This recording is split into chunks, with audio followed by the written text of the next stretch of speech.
Hey everybody, and welcome to another episode of Magic with Zuby. My name is Zuby, and if you're brand new to the show's all about a little well-known card game called Magic the Gathering. On today's episode, we brought on none other than content manager, editor, producer of PureMTGO.com and LegitMTG.com, Joshua Claytor, the one who actually helped me get sponsored by LegitMTG.com. Brought him on because he has been a long-time content producer since, I think he said, going back to 1999. He's written for various magazines, various websites, from Star City Games, and so on and so forth. And brought him on to just, talk about his journey into content creation and mental health, and just about a lot of other stuff too. Heck, we even talked a lot about baseball as well. But before we get in there, let's get some announcements out of the way. This podcast can be found on iTunes, Google Play, Stitcher, TuneIn Radio, and Spotify. And if you want to reach out to me, you can find me on Twitter at Magic with Zuby, on Instagram at magic_with_Zuby. And you can email me with any questions you may have at mtgzuby@gmail.com. And if you want to help to support the show in any way possible, you can check out the show's Patreon at patreon.com/magicwithzuby. We did get a new patron sub. I just want to give a shout out to JJ Freeze, aka MTG Strategist on Twitter, for subbing $1, and thank you very much for that. Awesome for you to do that. And yeah, so just got two more quick ads out of here, and we will go on to the interview with Josh.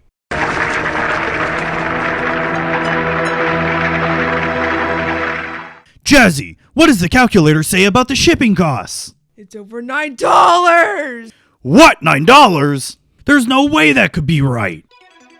At LegitMTG.com, we don't charge shipping for any order over $2 or more.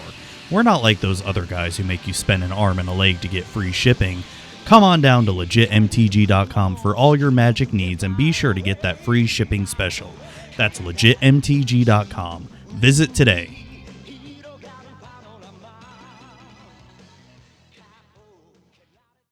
And that is how you beat the latest standard meta with Abzan. Ugh, it feels like there's no Magic content out there for someone like me. Someone who doesn't want to be competitive. Someone who is... Who is a normie? Yeah, exactly! A normie! Well, have I got the show for you, the all-new Magic for Normies show. Hi, I'm Pixie. And I'm Zuby. Together, we host the all-new Magic for Normies. It is the Magic the Gathering show for all your normie needs. We don't care what deck got into the top 8 or what deck is winning. We care about having fun playing Magic. That's right, Pixie. You can watch us on Pixie's Twitch channel at twitch.tv/PixieKittenPlays and catch the VOD on our YouTube channel, Pixie Kitten Plays. If audio is your thing, you can find episodes on the Magic with Zuby RSS feed. Magic for Normies. And here we go. Hey everybody, we've got Joshua Claytor, aka the content manager of LegitMTG and PureMTGO, a content creator, streamer. Dude, you've been there for a long time now in content creation. You've sort of done it all. You've been part of the old school WotC Community Cup that they used to do back in the day, and then you used to be pretty competitive Magic player too, right? Tried to be? Yeah, or were you more of a grinder then? More of a grinder, yeah. Okay. So how's it going, man? It's been a while, or actually we've been trying to do this. I know we've talked back and forth casually, like, hey, let's get you on the show and all that, and let's just get it done. Let's do it. Yeah. Things are okay. The sites are doing well. We've picked up I'm not going to remember his Twitter screen name because I'm an imbecile, but Scott Campbell. Oh, MTG Pack Foils, I think? Yeah. He has been knocking stuff out of Legit. Yes, he is. Really good stuff. I actually messaged him today. I was like, man, I need you to do whatever you're doing and bottle that and give it to me so I can start creating like that again, because I miss writing. I really do, but my last article was back in January for Legit. Yeah. And I will sit down and get ready to start something. It's just like, nah, not today. I have still not. I've not written that. That's how I started. Actually, was do you remember the old It was pretty short lived, but do you remember the like Facebook-esque website, themedry.org? No, I do not. So it was I think some LGS like up in Minnesota or Wisconsin built this site. It's no longer around at all. It's completely gone. But it was Jeff Hooglin was actually a featured writer there, and I got actually a writing spot. I didn't get paid or anything, but it was just they posted my blog articles, and that's when I started writing about Commander and Standard, and that's how I actually got my start in content creation. And You brought up Jeff, and I vaguely remember it. Yeah, I think it was maybe around for less than a year, but it looked like Facebook, but it was just for Magic. Yeah. So is that how you got? Has writing been the main kind of content creation you've done? Yeah, way back in 1999, my first article was a Kentucky State Championship tournament report. Ooh. For thedojo.com. So I'm dating myself a lot because I was 21 years ago. I played, to the best of my memory, a deck that I found from Inquest magazine. Ooh. It was a Yawgmoth bargain storm deck. Oh my, that sounds disgusting. That utilized the free creatures and bubbling muck. And I went 0-4 with this deck. I won one game. But yeah, my first bit of content creation was back in 1999. And I took that and networked my way into getting relationships with people at Star City. Mm-hmm. And moved from the dojo after it closed to Star City for a little bit, and was there for a couple of years. I was let go right before they started premium. Oh, okay. The Ferret was still editor, and I think they replaced him with Craig Stevenson. Craig Stevenson is a Englishman, super cool dude. Was my first opponent on the Pro Tour. Oh, wow. And he beat me very badly. So well, hey, you were Pro Tour. You're downplaying yourself. You've been to a Pro Tour. Not many Magic players can say they've been to a Pro Tour. True, they can't, but that was it was Pro Tour Tinker. Back New Orleans, I think 2003-ish. Yeah, but I mean, one of those. Even though that was a long time ago, I mean that's still impressive. That whole weekend was just a complete train wreck. We met friends, or me and a guy that I grew up with, lives no less than half a mile away from me. Mm-hmm. We disconnected in high school, and a store opened up, and we reconnected, and we would travel with my group of friends, and we would go all over the place. There was a weekend where we went to Nashville, then swung to Knoxville, then swung up to Louisville for PTQs. So this guy, my friend Michael, wins the PTQ in Louisville, mm-hmm. and he's like, man, no one from around here is going to go. I don't want to go. It's going to be expensive. It's going to be me by myself. And I'm like, no, it doesn't have to be that way. So I got him connected with some people from Eastern Kentucky. Yeah. And he was like, all right, why don't you go with us? And I'm like, all right, fine, I'll go. I've never been to New Orleans. I've always wanted to. So we go. ILCQ. I'm the only person in the car in our hotel room that isn't qualified. And I'm like, I'm going to, just do it. Start the LCQ. Hours later, I'm in top 8. Top 4 qualifies.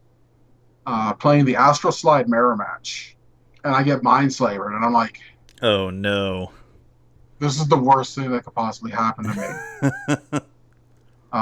So he casts his Mindslaver, and before he can activate it, I get a full turn.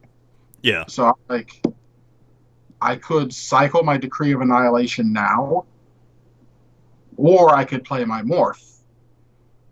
And it was an Exalted Angel, and just hope that I draw lands so I can flip it. Yeah. So I play my Morph. He activates the Mind Slaver, takes my turn, and the first thing he does is Windmill Slam the Decree of Annihilation. And I'm like, all right, cool. So he's playing it exactly the way that I want him to. I rip 4 lands in a row, flip my Exalted Angel, and just win from there. Oh, damn. We got lost on the way back to the hotel. We didn't get to bed until 4 o'clock in the morning, and we had to be back at 8. Oh, Jesus. Because we had to be back at 8 because I had to register for the Pro Tour. Oh, wait, so Pro Tour was the next day? Yeah. Oh, damn. I didn't have a deck because my friend had the only copy of Tinker that I had built. And I'm like, I can't make him come off the only deck he's playtested. That's true. So I borrowed a copy of Psychotog from one of the people in the room, completely foiled out. I'm like, this is the dopest deck I've ever played with. And I sit down, play Craig Stevenson, and he's like, I built my deck to beat Tog. And I was like, oh, no. And he did. The games weren't even close. I just got wrecked. So he introduces me to the Pro Tour and then fires me. So that was a pretty fun interaction. I mean, he didn't fire me at the Pro Tour. Yeah. You know, that was a couple years later. But yeah, I went from Star City to TCG player. I wrote for Scry magazine. Nice. I wrote for Beckett when they did a magazine.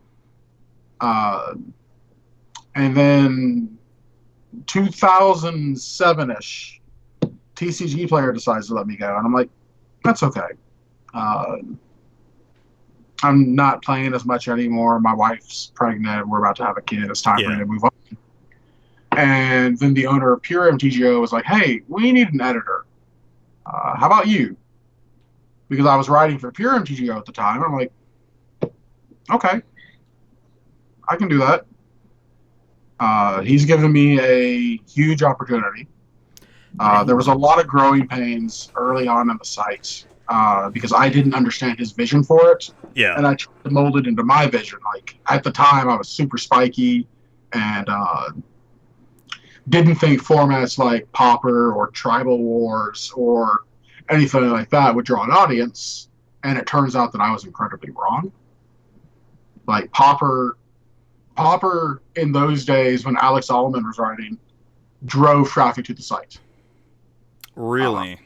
Yeah, it was huge. Because was he like the only Pauper writer at the time that was noteworthy, or? He was basically Pauper's champion. He was running player-run events on MTGO, and then doing all the advertisements. He was doing all the outreach to Wizards. And this was back in like 2007, you said? Yeah. Oh, it was wow. a long time ago.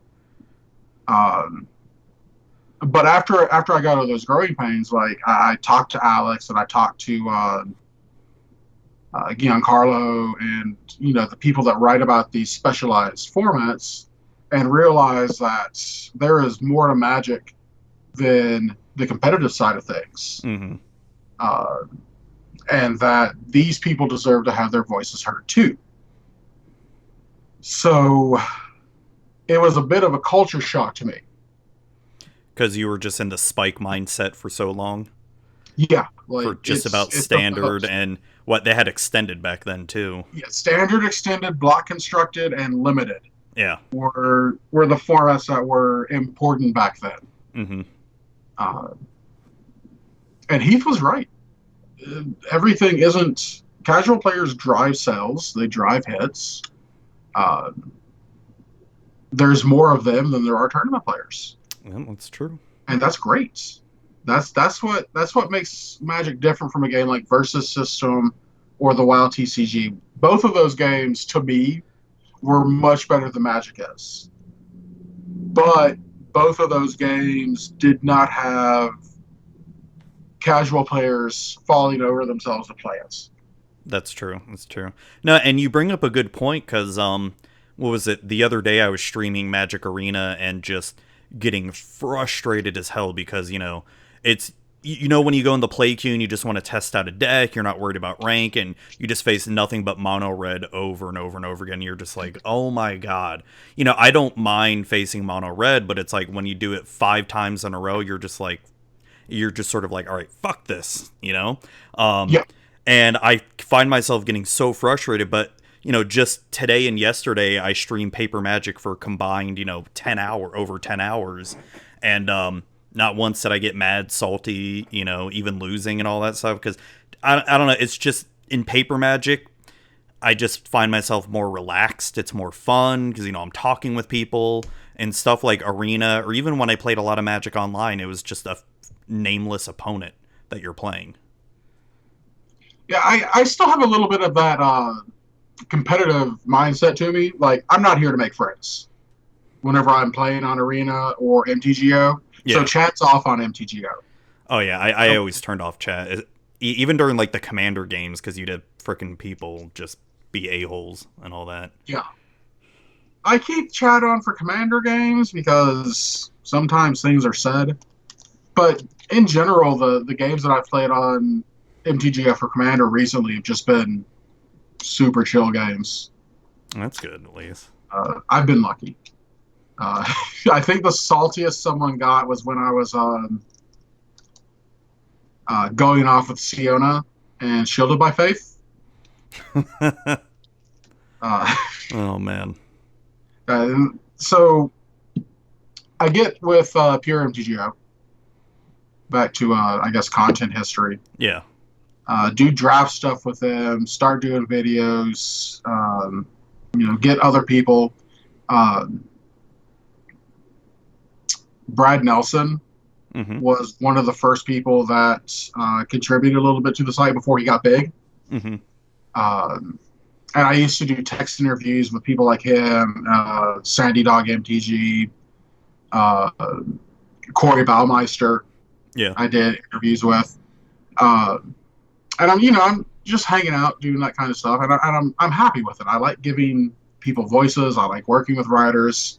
The best days for me is when one of the writers emails me or hits me up in chat and is like, "Hey, I'm quitting," and I'm like, "What are you quitting for?" "Oh, another site wants me." Oh, I see what you mean. That's cool. Like, think that's super. I'm so glad for you. Like Alex, when he went to Star City, I was like, "Man, this is too good." And I was like, "Good, man. This is what I've been getting you ready for." He went to Star City. They eventually let him go after a couple of years. He came back, and then he went back to Channel Fireball. I'm like, man, this is great. Ryan Spain wrote for us. Okay. Ryan Spain eventually went to go work with Wizards of the Coast on the Arena team. Ooh. Before leaving that position. I'm thinking of other people off the top of my head. One of the Tribal War writers left us and went to another site and was like, that was not something I expected, but he excelled and he got noticed and was picked up by another site. We had another writer that went to MTG Goldfish to write about vintage. I'm just like, man, this is super. That's awesome. Yeah, MTG Goldfish has been a freaking powerhouse too, and just in the past few years.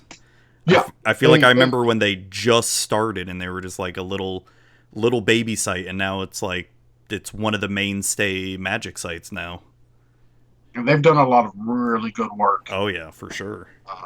Saffron Olive is probably one of my favorite content creators.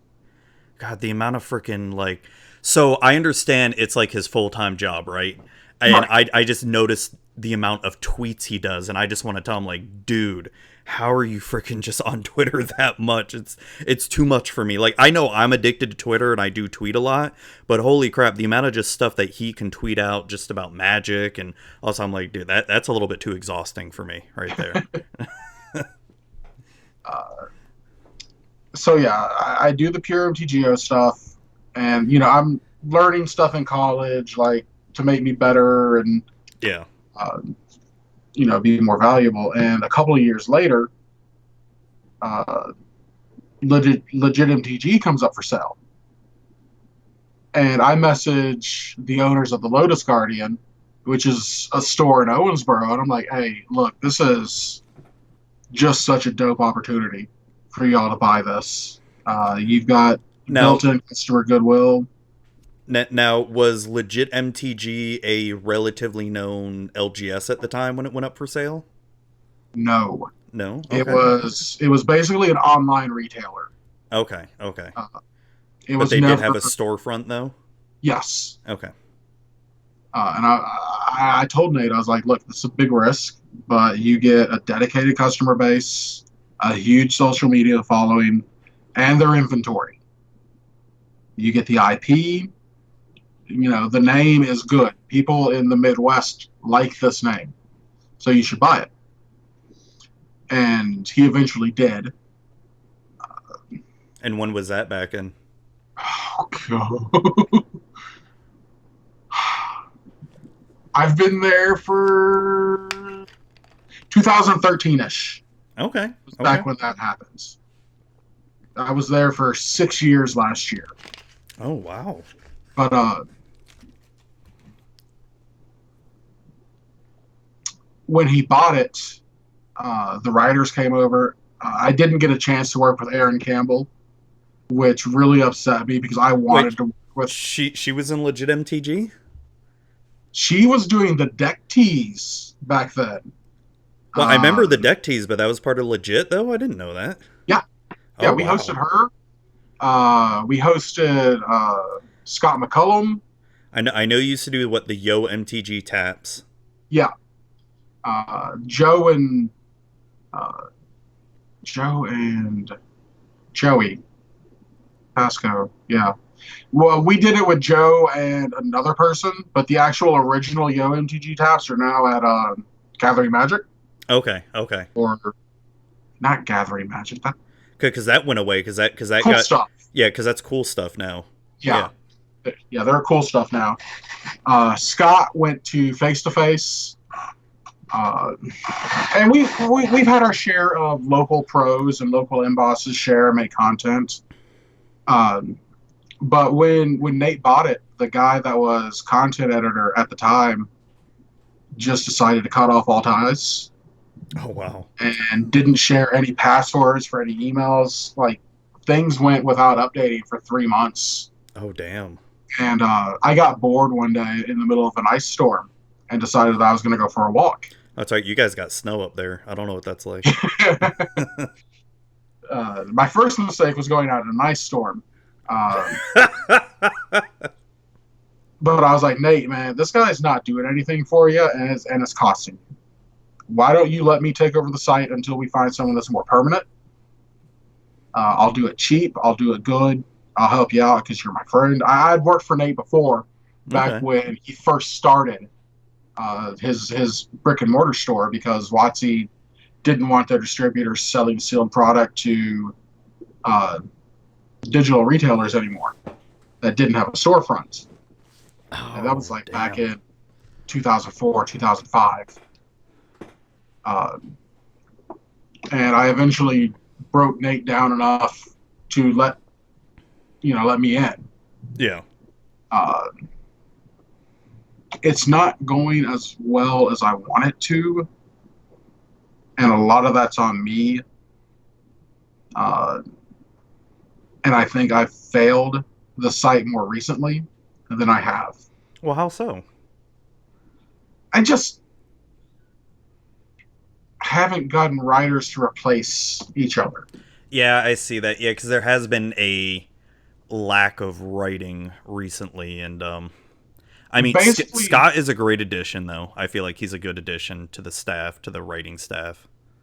Now, I've tried to get other writers, and they'll come through for a couple of articles and then be done, and that's okay. They tried something and either stuff got too busy or they just didn't like it. Yeah, And it's that's not for everybody, you know. Yeah. Or I'll have a conversation with someone and nothing will come of it. Yeah, that happens a lot too. Yeah. And that's okay too. Things get busy. Like, I haven't ridden since January as a combination between depression and busyness. The state of the program column that I write every week for Pure MTGO takes 7 to 8 hours a day. Or not 7 to 8 hours a day. I was about to say, like, a week. Okay, I was about to say, damn, a day? How do you have time for anything else? I typically write it in a day. Yeah. But you're having to compile a lot of stuff for it, though. Yeah. There's a lot of research getting done. There's a lot of me tracking down news. Yeah. Fact-checking stuff. Coming up, like, I like doing the prices, but I'm not very good with Excel. So it's real primitive for me because I have a dumb caveman brain. So I enjoy it. It just keeps me so pulled away from doing what I want to do. I want to write about Pioneer and Modern and maybe Commander. I don't feel like, man, I net deck Commander decks. I do it.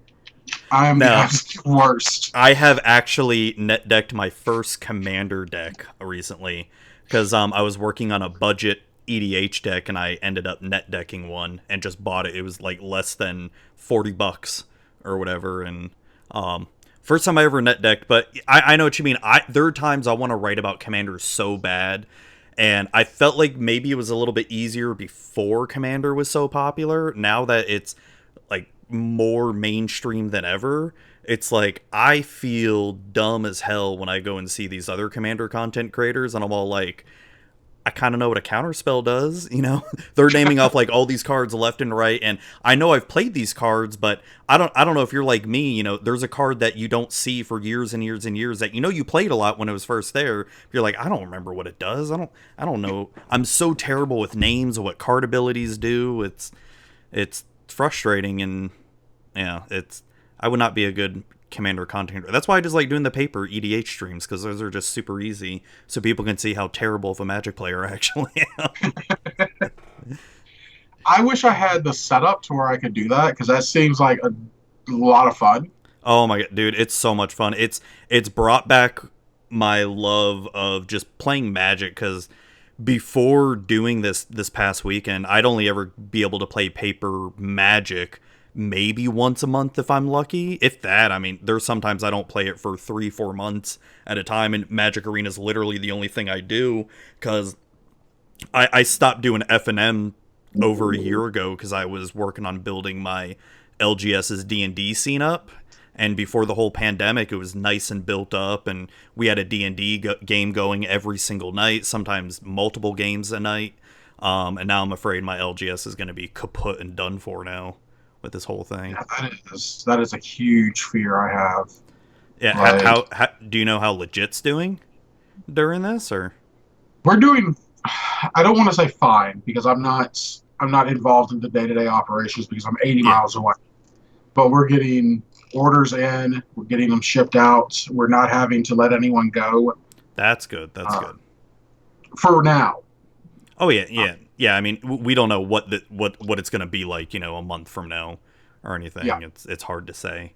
But no, I mean, that's good. That's because I mean, I know I can't buy from my local LGS anymore, but I'm still going to try to buy, you know, something, even if it's singles or, you know, from TCG Player or legit MTG, or, you know, wherever I can get them, right? Yeah. Because I don't think you can even buy stuff from Star City or Channel Fireball right now, or even Card Kingdom. I know Channel Fireball shut down. I didn't know Star City or Card Kingdom or... I don't know if they are or not. I have no idea. I know that Channel Fireball's warehouse shut down. Yeah. And I think Card Kingdom's did.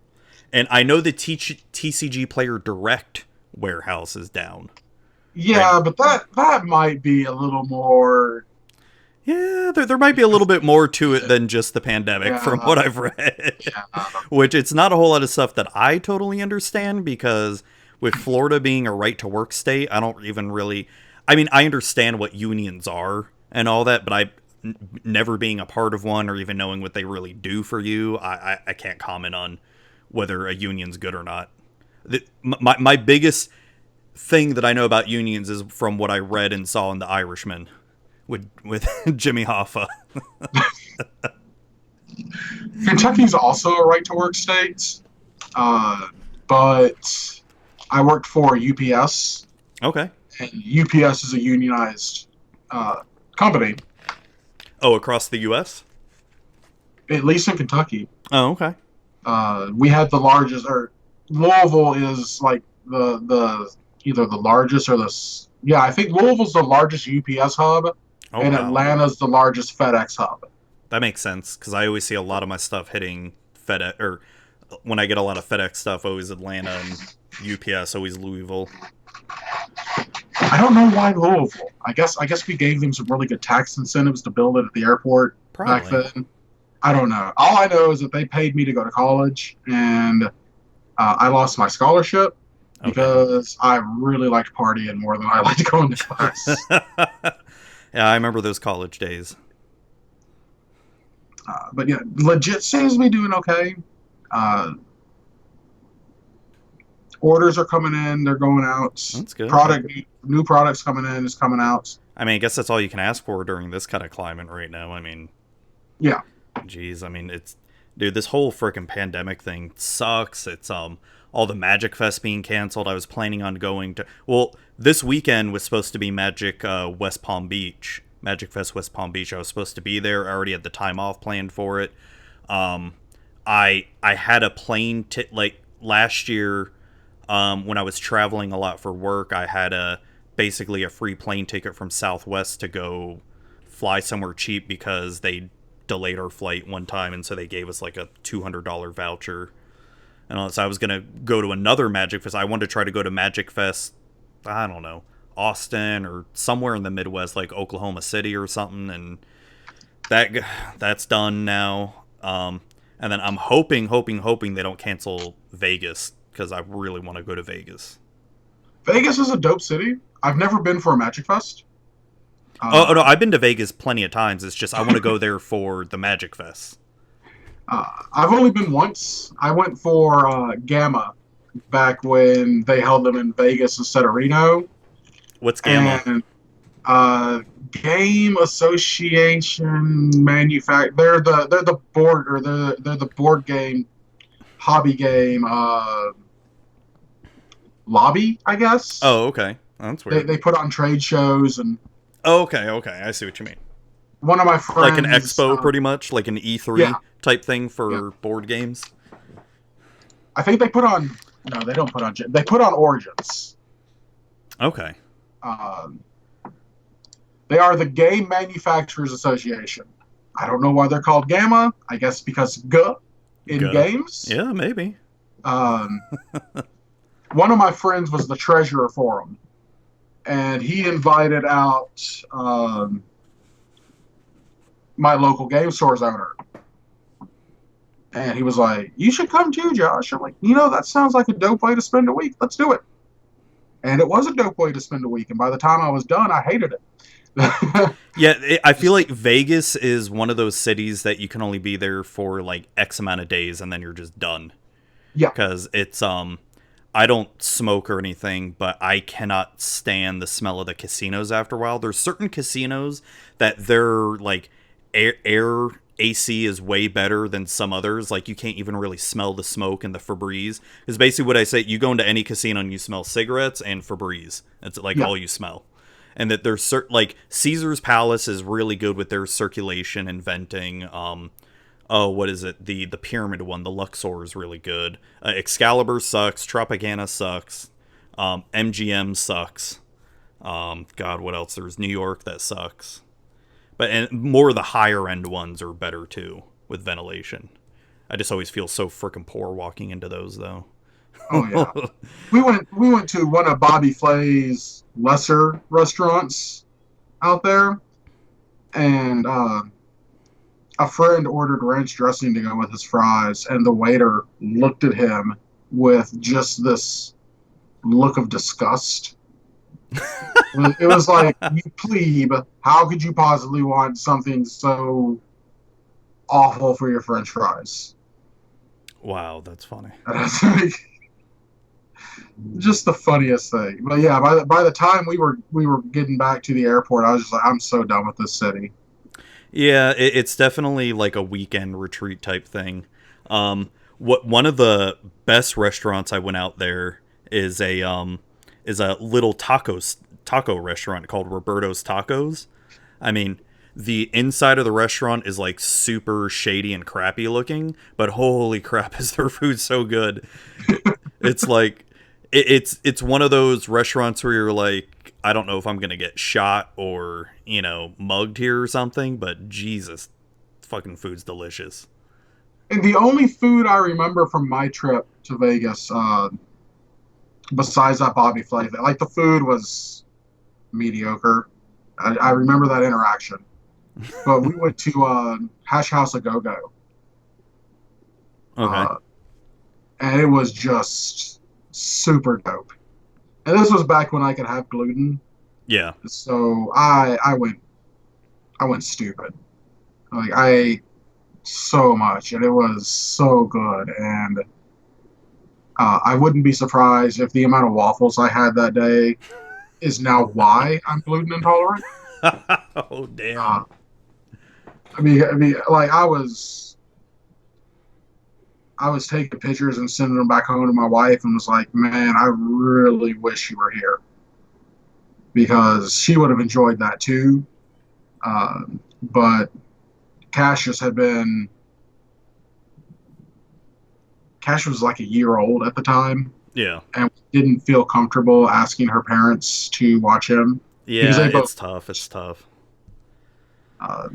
So the trade-off was I went to Vegas for a week, and then when school let out, I would take him for a month when she went to Germany to hang out with her grandmother.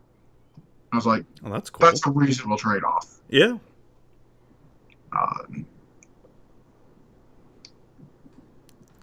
But yeah, it's not bad. Nothing's bad. Well, dude, you've been through quite the journey. So talk to me a little bit about the Community Cup that you were a part of. What was that like, and how did you get invited? And explain to maybe some listeners who don't know what that is, because some people might be thinking that's something to do with Magic Arena, but now the Community Cup that we're talking about is something much, much different back in the day. So the Community Cup, and I want to get my dates right on this. So let me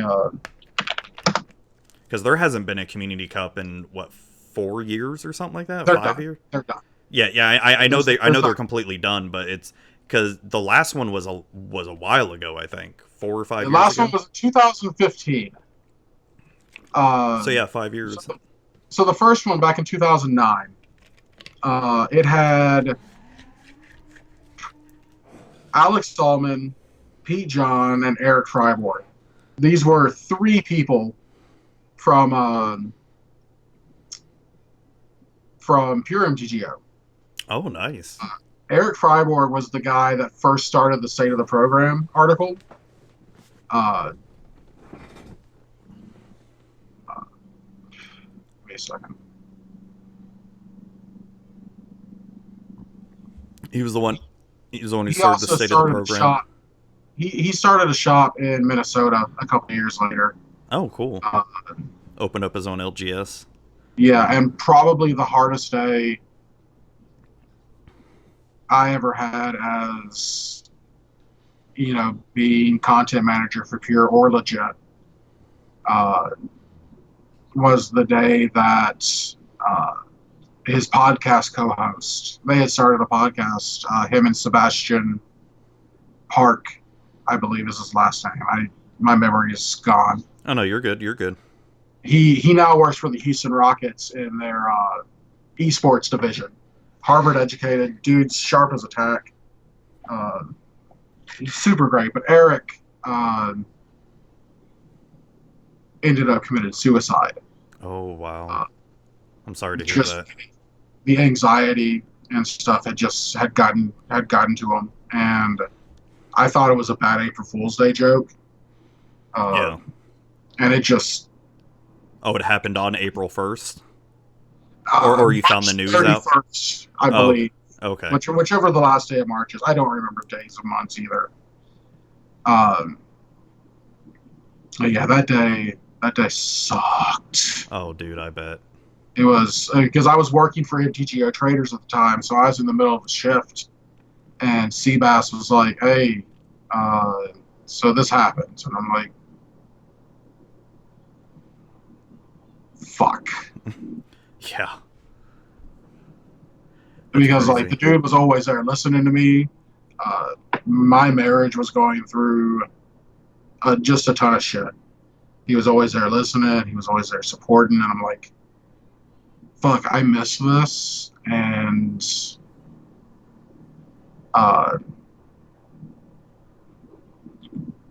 didn't get to return the favor, Yeah. and have struggled with that for a long time. He was a good dude, and the Magic community really lost someone real when that happened, because there was just so much enthusiasm and energy from Eric. So anyways, he started it. Eric started it. Pete was a longtime judge, Star City writer, and he had shifted over to Pure MTGO as well, so I'm claiming him. And Alex was, a Pure MTGO writer. The rest of the guys that were invited were orcs or forum moderators. Oh, okay. Yeah, that's right. That's right. So a lot of the Community Cup was what Wizards invited people to come to the headquarters and play Magic, or Yeah, they did a special Magic Online competition, and back in 2009,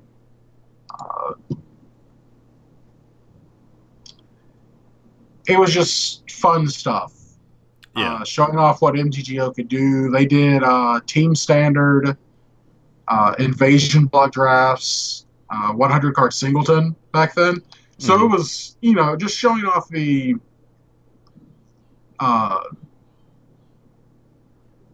what the digital Magic Online community did. It was meant for MTGO players. It was, okay. it was to be separated from paper and all that stuff. Okay. Okay. So in 2010, they opened this up to nominations. And a lot of the pure MTGO people were like, "Man, Josh needs to be involved in this." And I was like, "Yeah, that sounds really cool, and I'd like to do it, but Cassius was born. I don't know if I can actually take a week off." Yeah. And they invite me. I'm like, "Oh, that's dope. I'm gonna do this."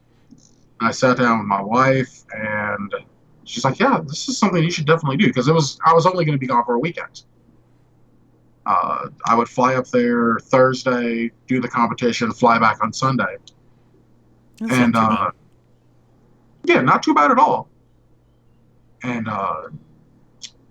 we get to the airport, and she's getting ready to drop me off, and my body is just like, "No, you cannot do this." Was it just like a bad feeling you were having, or just like panic attack, or? It was what my therapist thinks was my first panic attack. Okay. My heart would not stop beating. I mean, and that's good. You want your heart to keep beating. Yeah. But it was rapid. It was like Yeah. hummingbird speed. I felt like I was choking. I couldn't breathe. The room was spinning. And she drops me off, and I'm like, "You need to not leave, because I can't do this." So I emailed them from my cell phone in the lobby of Louisville International, which at the time I believe was called Standerford Field. Okay. And I was like, "I can't do it." I don't know. I'm still here. For some reason, my video camera turned off. I have no idea why. They got me a separate, another plane ticket and was like, give it another effort. And we stayed in Louisville for this. And I was just like, I can't get over this feeling. I just can't. And as soon as I decided to give up on it, my body was like, all right, man, you're good. And this was the year that people like Brad Nelson, Evan Irwin, Evan was doing the Magic Show, I believe. Oh, I remember that. So this was early Evan. Yeah. Bill Stark, who was doing what did he call his website? The Starkington Post. I believe was what he was doing then. Gavin Verhey was the guy. He was the guy that they got to invite me or to replace me. Yeah. This was before Gavin was took the off. commander guy. Yeah. Yeah. So, you know, that was probably one of my biggest regrets, not being able to actually take part in that, because it hurt. Dude, I bet. I mean, the next year we had another couple of pure MTGO people. The year after, the owner of MTGO Traders goes. He's also the owner of pure MTGO. And then shortly after, like 2013 is the year where they started to say, this isn't just Magic players anymore, or MTGO players anymore. Kenji was invited in 2013. Mm-hmm. Michael Jacob. Michael was one of the first big streamers. Yeah. Then in 2014, Paul Cheon, Tom Ross, Scott McCullum, Aaron Campbell. 2015 was Megan Wolf and Maria Bartholdi. Yeah. I'm pretty sure I said that wrong. And Wedge and Jimmy Wong and yeah, it was like turning into more content creators at that point. Yeah, that was more YouTubers and streamers. Yeah, YouTubers, I should say. And I regret not being able to make it in 2010. That was probably my biggest Magic regret, because I really wanted to go, because it was going to be fun, and just I had small issues going to PTQs and stuff before, and just having my body reject that was troubling. But I didn't really think much of it, because it was just like, all right, I had a bad day. Yeah. And back in 2010, what dude talked about mental health? I mean, it's a lot more acceptable nowadays, but even today, it's still friggin' hard sometimes. Yeah. But yeah, even 10 years ago, yeah, no one talked about it. That was my biggest Magic regret, not being able to make that. I can't imagine. I mean, that sucks. But I mean, I understand where you're coming from, because I've definitely had panic attacks. It's the times I've gone to Magic Fest and all that stuff. Dude, I have to mentally prepare myself for like weeks before I even go. And then as soon as I'm done, it's like, I don't even want to like talk to anybody. Like, my wife just knows to just let me decompress and leave me alone. And it's like, I experienced, panic attacks too. Like, was it last week we had to go to Walmart? And I mean, I know this pandemic has definitely heightened everybody's anxiety and depression and all that, because I know, dude, I'm going through it really hard right now. But like, dude, I had to go to Walmart just last week, and I had like the biggest panic attack where I'm standing in line waiting to check out, and cashier's just doing all my stuff, and someone got too close to me behind me, and I'm freaking out. Like, I want to run away right now and just punch the person right behind me and just run. Like, don't get near me. Y'all are living what I've lived every day for the past Yeah. 6 years, and it sucks. I don't want anyone to do this. This is not something I I want to do. I had plans on going to Magic Fest Louisville before it was canceled. Like Yeah. I have worked myself with my therapist. I know, I've and seen you on my Twitter and all therapy. that. I know I don't comment a lot on it, but dude, I see it. And I feel like I see the progress that you're going through, and dude, it's hard. I mean, I've been fighting depression forever, like since I was a teenager and all that stuff. I've gone through therapy. I'm taking medication right now. There's days where the medication doesn't help, and just a few days ago, like Thursday and Friday, like dude, I was feeling so freaking low and all that, and just it. And sometimes I'll go to sleep, wake up, and I'm like, oh, I'm feeling better and all that, Yeah. and it's. So I get it. I mean, I don't fully comprehend or understand like what you're going through. Like not wanting to go out. I guess the agoraphobia it would be, or like, I mean, I feel that a little bit, but I think now I know the pandemic, like I said, heightens it because you don't want to go out and be near people, but you want to go out because you're getting tired of being inside the house. But no, I mean, I get it, man. My therapist was like, "You need to stop doing exposure therapy while this is going on too." And I'm like, "That's the one time I get out, and it's not far from the house, Yeah. but the possibility of me catching something because I'm out again." It's just like she's not. I know that you're doing good. You're gonna keep doing good, but it's not worth it right now. And I'm like, "All right, I'll stop, but just because you told me to." So is it when you're doing your exposure therapy, is it you're just walking like up and down the street or something, or? Yeah, for the most part, I'm Okay. trying to interact with other people. I'm trying to pay attention to what's around me. Uh, because my brain interprets everything as a threat. I know that And feeling. It doesn't matter what it is. Like, there was a house less than 100 yards away from me. And in that house were two Rottweilers. I have never once been attacked by a dog, ever. Yeah. I've always had good experiences with dogs. And these dogs were sweethearts. They were very good, very well taken care of, very well trained. They were not the stereotypical Rottweilers that Yeah, you see on TV think of. and all that. Yeah. Yeah. Very well trained dogs, just the best dogs. And one morning, while Cassius is here, because I can barely sleep when Cassius is here, and he was littler then too. I hear a lot of sirens going off, and they don't stop. And I'm like, that's not good. So I rouse myself out of the street, and I walk out into my front porch to see the street just littered with fire trucks. And then I look Damn. across from where the fire trucks are, and I see a house on fire. Oh, how long ago was this? 4 or 5 years ago. Oh, damn. Okay. And my first thought are, God, I hope the people got out of there.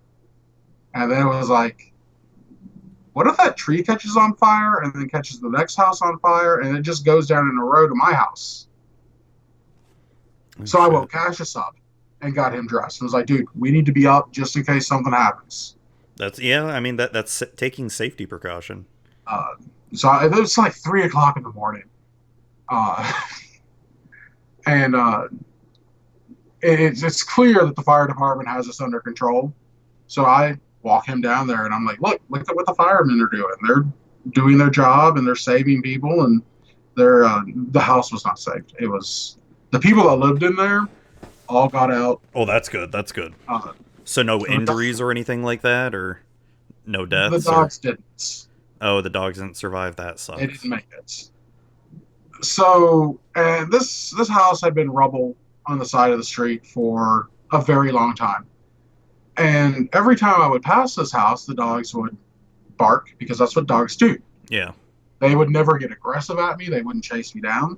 But it was enough to make me uneasy. Yeah. And I was talking to my therapist. I was like, I know these dogs are dead. I know they're not going to climb out of this rubble and come after me because they've never done it before. But my brain's like, maybe. And I'm like, I can't with this. I haven't. There's a grocery store 100 yards across the street from me. Mm-hmm. I haven't seen it in 6 years. I haven't seen the inside of it because the last time I had a panic attack in public, I ended up on the ground crying in this grocery store, and it was super embarrassing. And the people that work there are people that grew up with my parents. Yeah. One of the cashiers was like, "God, you look like your dad so much," and I'm just like, I hope not, because he's a skeleton. But Oh God. Back when I was more jaded about things, but Yeah. I took the compliment and was like, thanks, I appreciate it. My dad was a good dude, and he was a beloved person, and people liked him, and he was a church elder and all this great stuff. But yeah, like, I know these people. I went to school with some of these people. I watch their kids grow up, or they watched me. So small town living, and it was just so embarrassing. I was just like, I don't think I could ever show my face again. And my brain was like, that's perfect. That is just, you're nailing it, dude. So yeah, it's made things difficult, because I would very much like to be going to Magic Fest or going to PTQ still. Like, I don't want to play on the Pro Tour again, but just to go and hang out with people, because I mean, everyone says it. The best part about Magic is the gathering, and they're not wrong. The card game is an excuse to go see your buddies. Pretty much, yeah. It's an excuse to make memories, and the world would be slightly worse off without it, because then you don't have those gatherings anymore. That's true.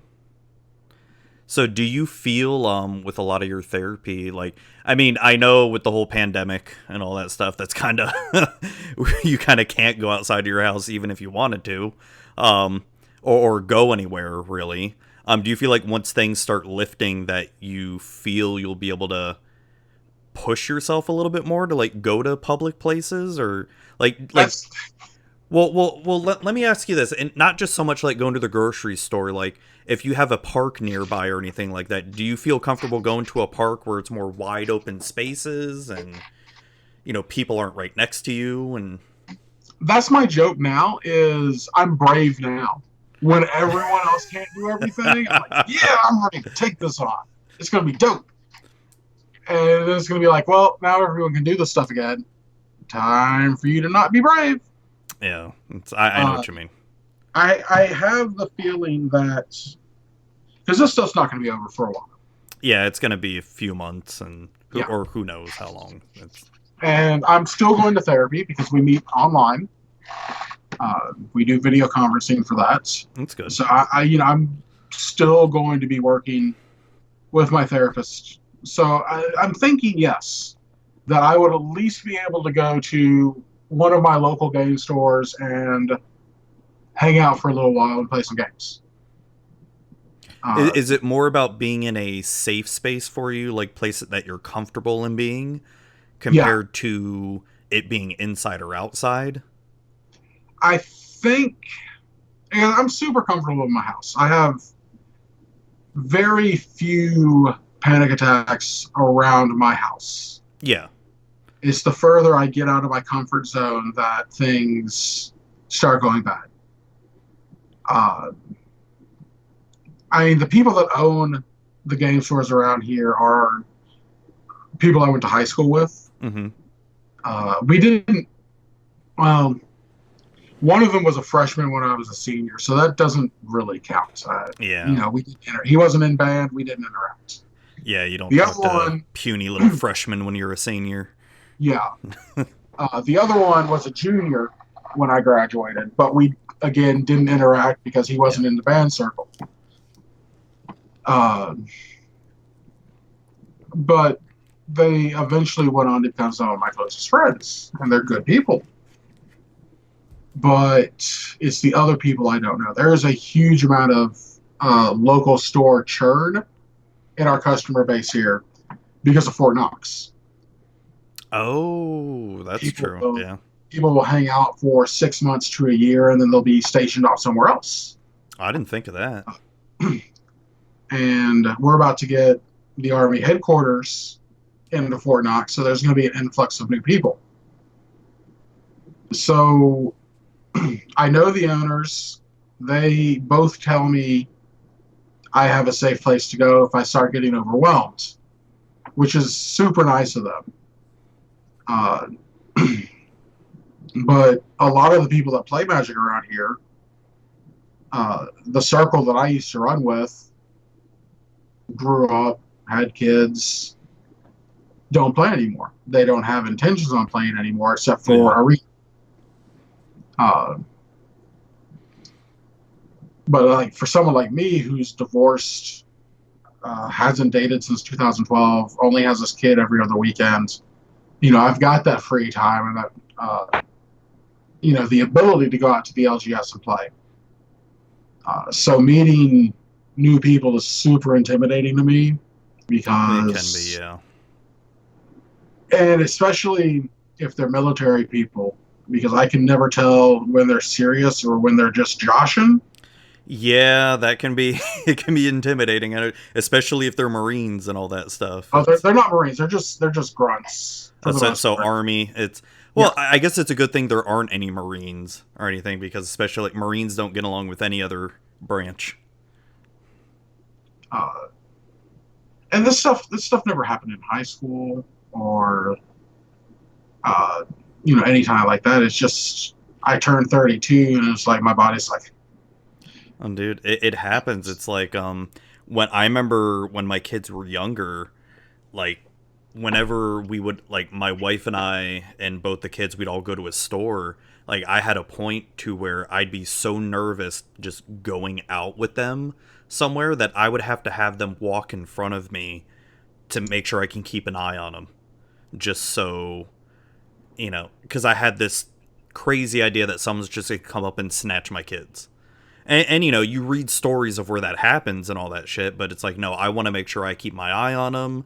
And you just get these crazy fears that something crazy is going to happen. And, and I feel, like a bad parent sometimes, because that's kind of stunted my child's growth where, she doesn't know how to ride a bicycle right now because I'm too scared to teach her and then have her go run off and get hit by a car or stolen somewhere. Because I think back to probably when you and I were kids, like during summer or even on the weekends, my mom would let me go out on my bike in the morning. I'd come back for lunch and then go back out, and we'd go around to the entire neighborhood and all that stuff, and and come back for dinner. And it's like, I can't imagine now my kid being older, like being 10, we've given her more freedom, yes. And also, like, she has a friend that lives down the street. We let her go down there. I mean, before the whole pandemic and all that, we'd let her go down there, and all that. So it's gotten easier. So yeah, dude, I understand. It's tough. It's like, and not just being a parent thing, but just my own personal self. It's the depression just fucking hits bad sometimes. And this is something I touched upon last year, like when I thought I was done with the show completely. Like, I really thought I was just done because I don't know, because when I try not to care too much about the podcast numbers or anything, right. But when you see, like, especially last year, like, I don't know what the hell happened with my podcast last year, but the numbers just took a major dive, and I wasn't doing anything differently, which was driving me crazy. And so, I mean, even being a freaking content creator, it sucks because you feel like you could do everything what you think is right. And then, and what also, and you probably know this because you've been around in the game a lot longer, when you see someone brand new come to the scene and they just have this like automatic success, and you're just like, what the fuck am I doing wrong? That's got to be hard. That used to bother the hell out of me. And dwindling numbers used to bother the hell out of me. And I've told you this too. before, I believe. When I stopped creating for others and started creating for myself, things went better. Oh yeah. I don't care what the Magic community thinks about my stuff. I do care Yeah, when it because comes you're to not. state of the program, because that's Yeah. someone else's baby. That will always be Eric and Pete's. Well, I mean, and I guess because I feel the same. Like, I don't really care how the community feels about my content, but I also don't want to put out bad content, like be a piece of, like an edgelord or some piece of crap troll or anything like that. I want to put out quality. I want to put out content that, 10, 15 years from now, that my kids are gonna, hey, you remember when Dad used to do this podcast? And boom, they come in and listen and go away, cat. And because I've talked about that with my kids, like I'm doing this, so one day, you can have my grandkids listen to it. I mean, listen to their dad, or their granddad talk about some stupid card game, rambling on about whatever. So yeah, I totally get that. That's part of the reason I started doing videos. Is I don't remember what my dad sounded like, and he passed when I was 19. So that was 21 years ago. And I made an effort to be like, I don't want Cassius to forget my voice. I want him to, whatever he's feeling down, be like, hey, here's Dad. I'm playing Magic. And I feel the same way. I've made videos for him and recordings for him because I don't want to lose that stuff. I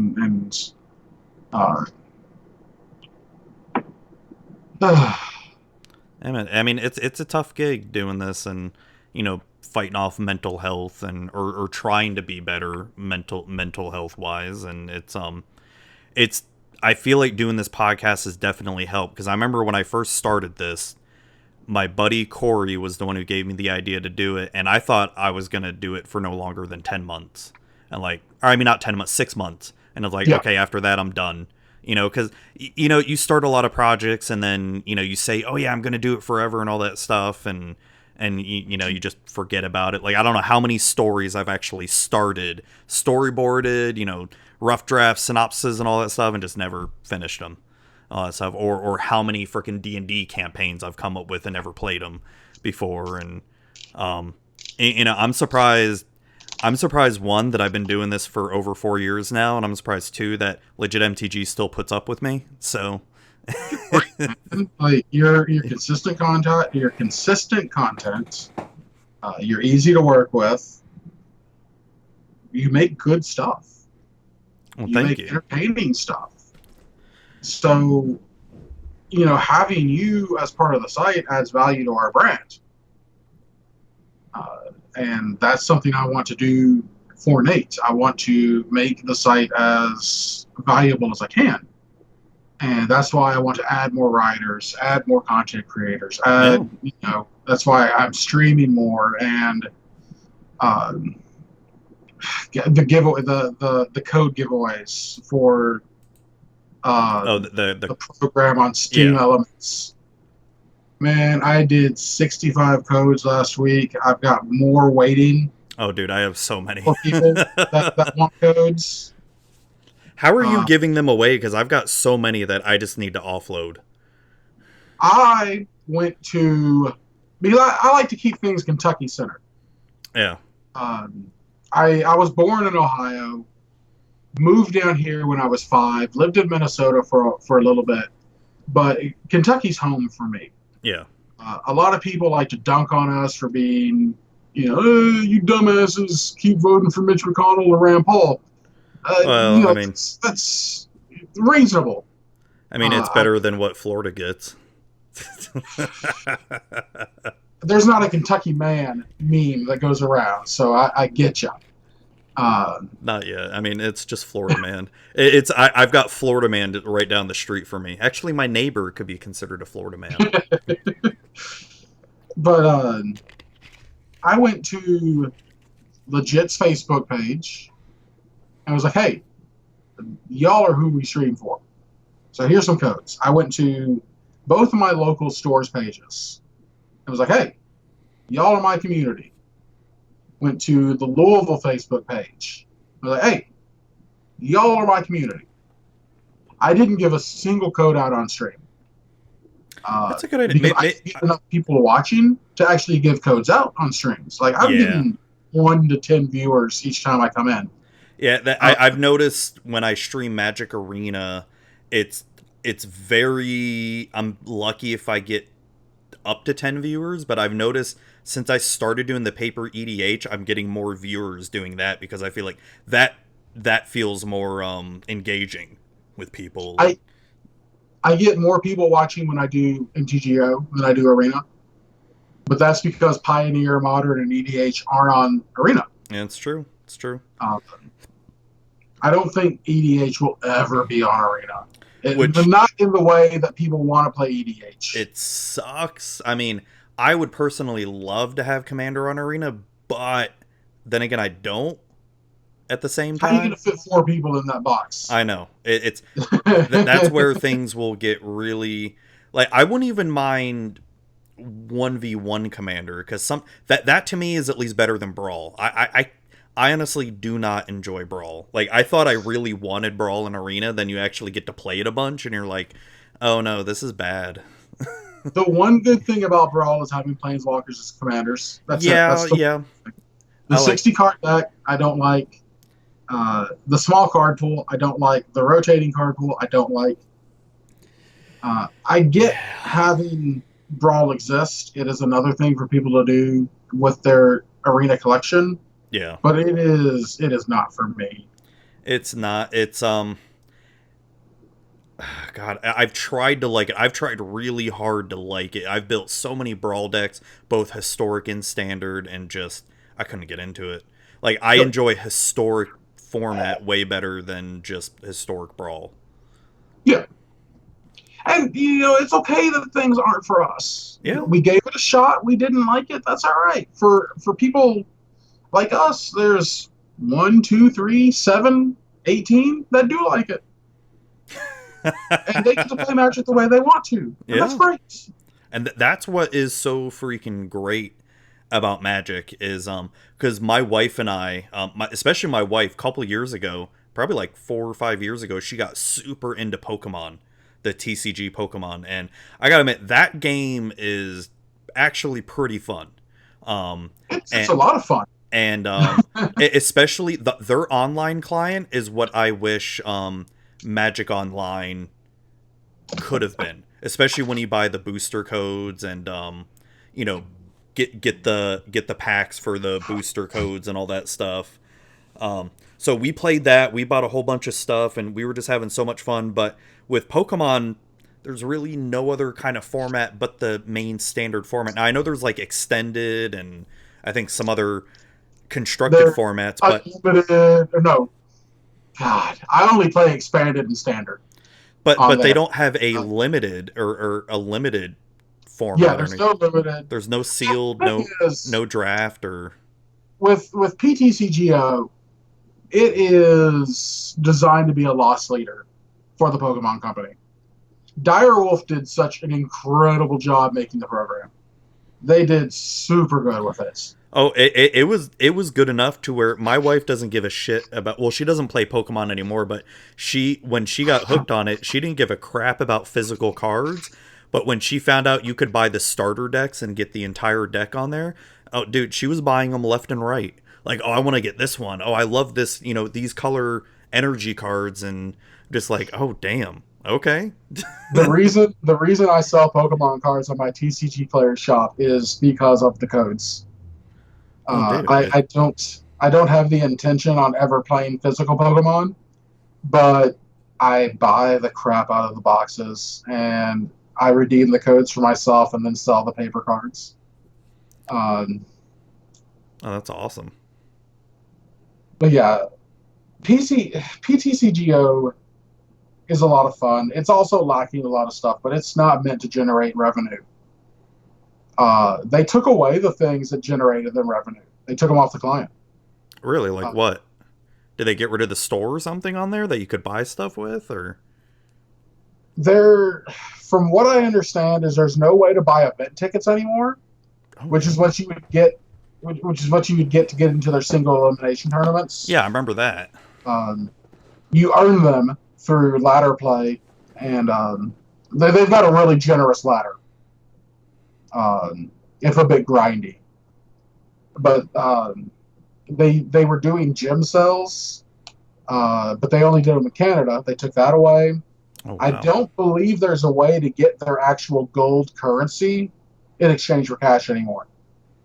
Wow, that's crazy. And I think a lot of that is because, the market for Pokemon isn't guys like us.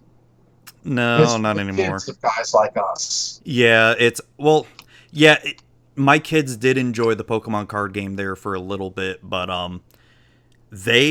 I tried to get them into Magic. They were playing Magic with me for a little bit. They couldn't get into it, but the thing that they both enjoy the hell out of, and I'm so glad, I'm so happy, is D&D. At least it's something that we can do, because and it's and the great thing about D&D with it not being competitive, that they have to work together as a group. It's because I'll be honest, man, I hate playing board games with my kids. Because they will go for each other's throats. Like, they're vicious. It doesn't help that their father is also pretty vicious too. Like, I'm competitive as hell. But it gets so frustrating, just the arguments. So D&D has been very nice. We don't play it all the time. It's maybe about a once a month type thing for us, because it's just, it's not really that it's a lot of prep or anything. It's these kids, they barely have attention spans a lot of times nowadays, especially with the phones. I tell them, like, no phones or anything at the table. Yeah, Cassius doesn't bring his phone over here. I don't know if that's because of his mom saying no or him just not wanting it. Yeah, he barely responds to my text messages anyway, so I think he just doesn't like his phone. But yeah, me and Cassius share video games.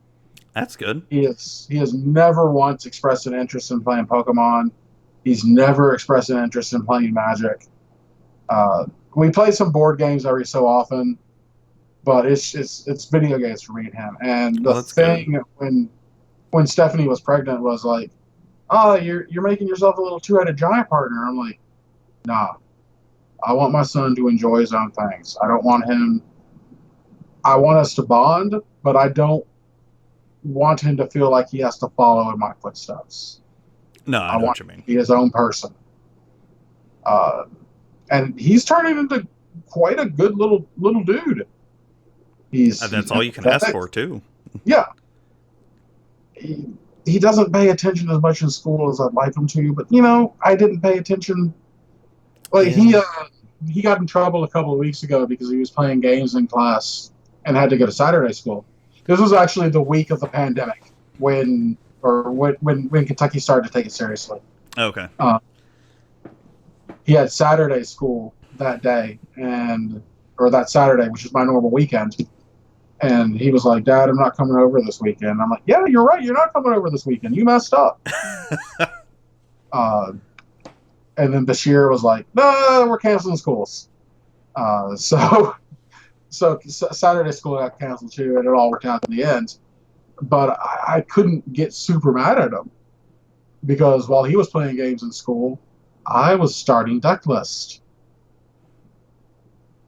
And to me, it feels hypocritical to be like, "Hey, man, you're going to get super punished for this." Oh, I used to be really bad in school. I mean, if it wasn't, the thing that I would do would just be either draw comics or write stories or something, just not pay attention. It would depend on the class, though, because there would definitely be some classes, you'd pay attention because you really enjoyed them and all that. Yeah. But some classes you're just like, "Nope, fuck this," or you hate the teacher or some shit. You can definitely tell which teachers were there just to collect a paycheck. Oh, yeah, for sure. Those were the classes that I gaffed off the most. But my senior year in high school, I had a business law course. It was the best high school class I took outside of band because the teacher loved it. Interesting. Teacher was dope. So I got to ask you a question that's completely off topic or anything. Okay. And I really hope it isn't what I think it is, but your shirt, is that a Houston Astros shirt? It is a Mitchell and Ness Nolan Ryan throwback jersey from the Cooperstein collection. It is a 1980 throwback. So it's a baseball, right? Yes. Okay, just want to make It's sure an Astros jersey. because I didn't know if there was like a Kentucky Astros thing or something. But how dare you wear the Astros after what they've done, what they've been after what they've done in baseball, sir? Well, to be fair, in the 80s they weren't doing this. It was just I know. The Astros got off super easy. Dude, I cannot believe it's what they got a slap on the wrist and they had to apologize, or did they even apologize? I can't remember if they did or not. They've apologized in the same way that when some alt-right guy does something stupid, he's like, well, Yeah. I'm sorry, I got offended. Yeah, They I see what you mean. Yeah. apologized in a crappy way. Dude, I can't believe that they didn't get a more severe punishment because I'm sure you've seen the videos of them showing how they cheated, the freaking banging in the dugout and the cameras in the dugout and all that shit. Yeah. I love the Rays, because hometown team and all that. Yeah. So I remember, what was it, the fifth game last year of Rays versus Astros, and I know, not Snell, it was, who was the starting pitcher?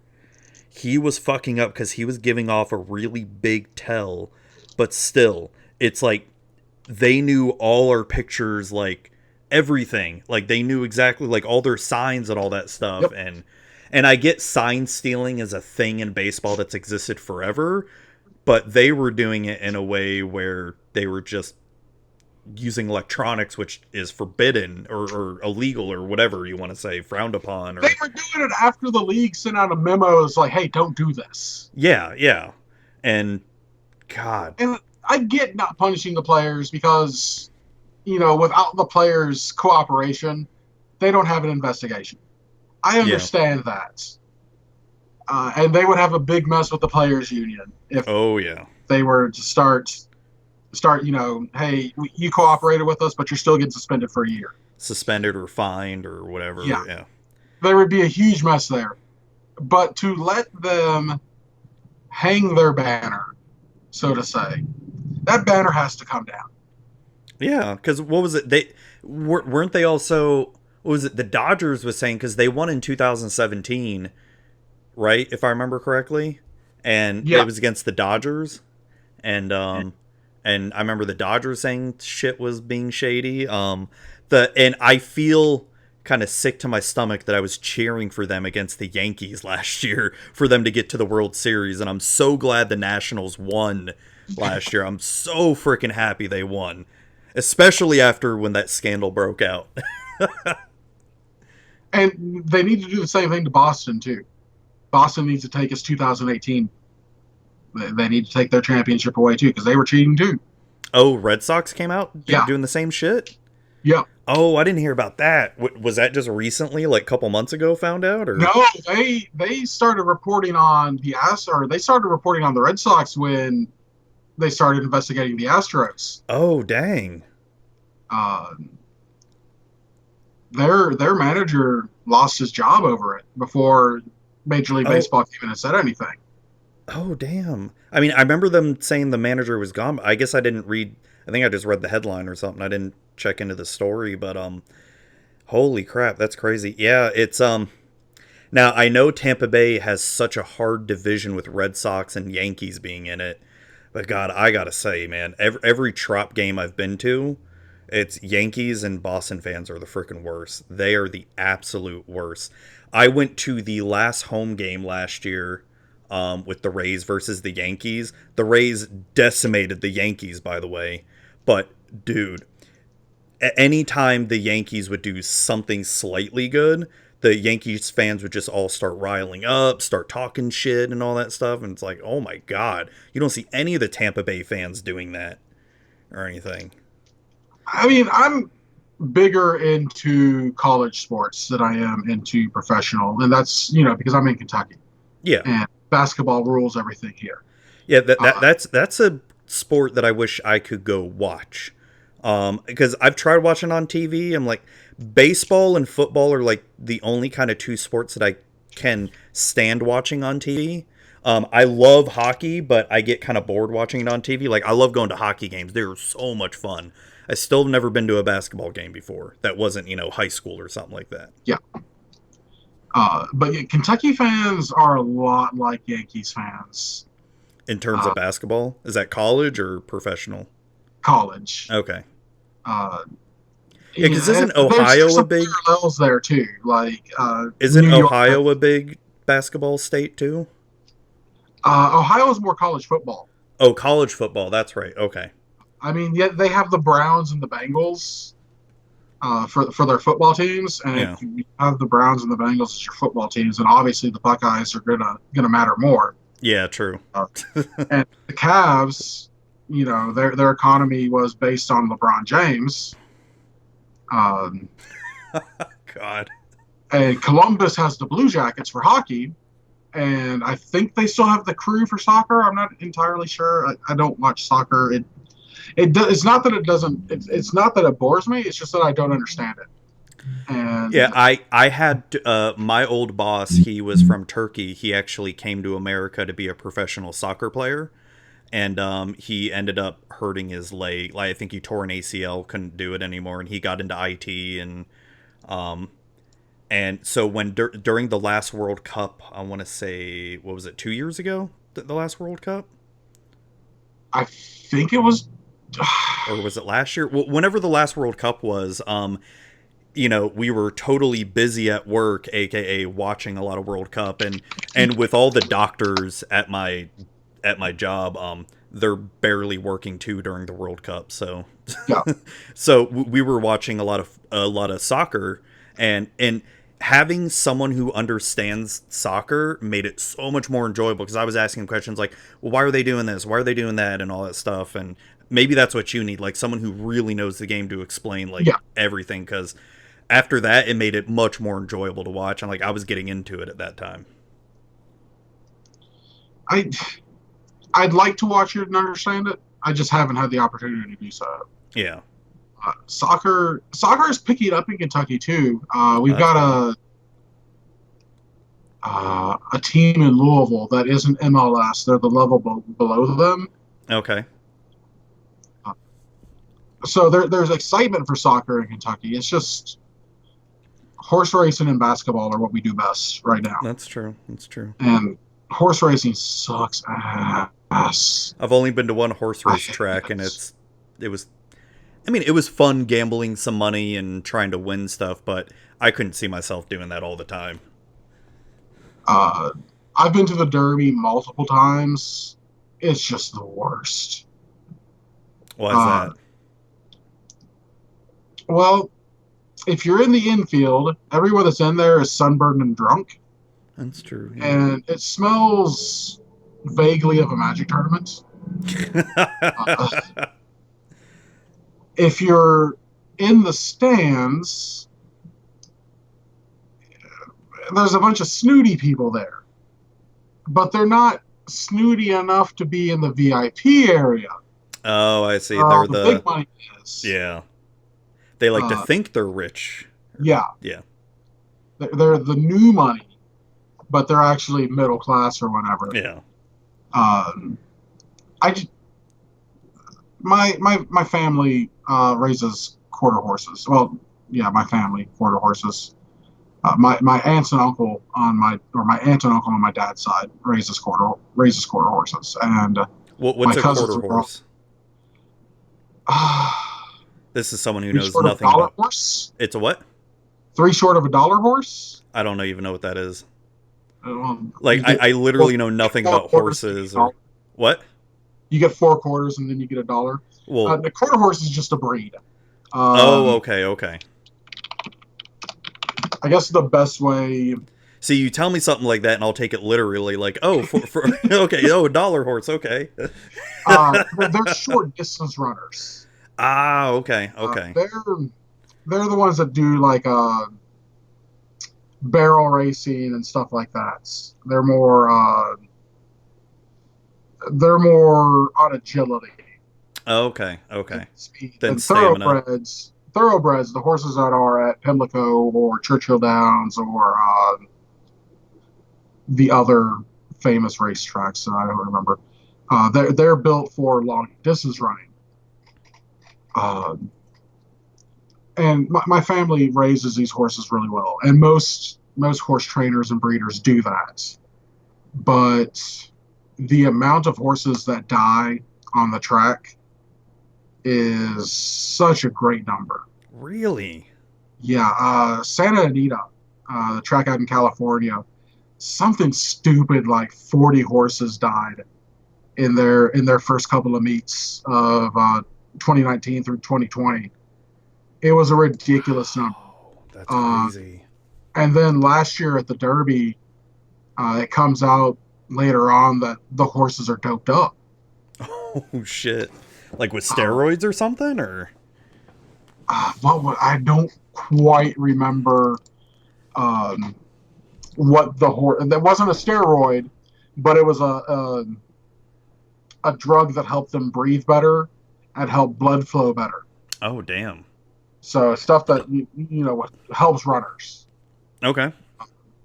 So yeah, these horses are getting doped up. They're dying on the field. That's why I think horse racing sucks. People get their enjoyment out of it, and I don't want to echo PETA, because PETA's a terrible organization. Yeah. It's full of hypocrites, but these horses deserve so much better. Oh yeah. I mean, I mean, Tampa, they don't have the dog track racing anymore, do they? I can't remember if they do it anymore. Oh shit, yeah, they still do have the Greyhound track, the dog racing. Damn it, I thought they closed that down. No, never mind. I went to a track outside of West Memphis to watch greyhounds, and I was entertained by it. And for years, I was like, this is a fond memory. I enjoy this.